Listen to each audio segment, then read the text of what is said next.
Hello, it's Wednesday, July the 14th, 2010, and I'm Martin Smith with a daily outlook from UFXBank. The dollar weakened versus most majors as US economic data points to slower growth in the second half of the year.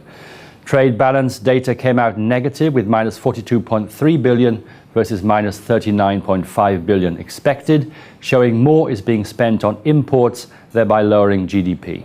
This in turn lowers the US dollar's appeal as a safe haven for investors.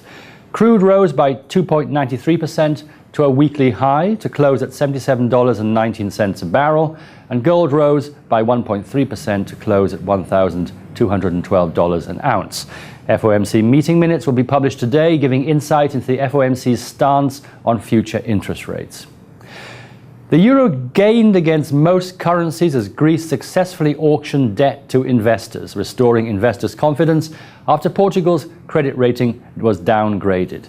The euro dollar has been trading upwards for the past month with a clear technical uptrend, forming higher highs and higher lows after breaking resistance at 127.22.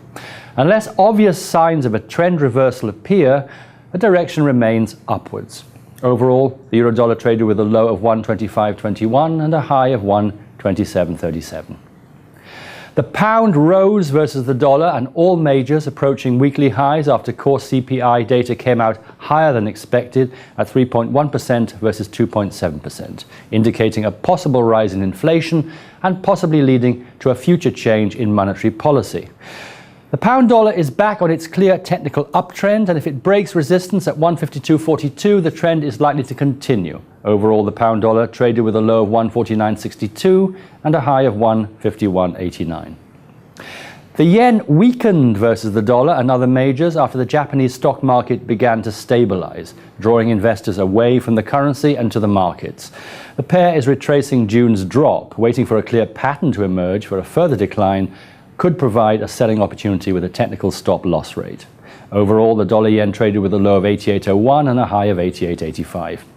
Today, the Japanese interest rate decision is expected to leave rates unchanged.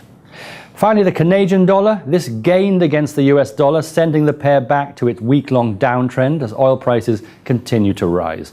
The long-term direction in the pair is unclear. However, a short-term reversal upward is possible above 103.85. Overall, the dollar CAD traded with a low of 102.74 and with a high of 103.84. No economic data is expected for today. Well, that's it from me. Be sure to visit us at ufxbank.com for simple, safe, secure trading.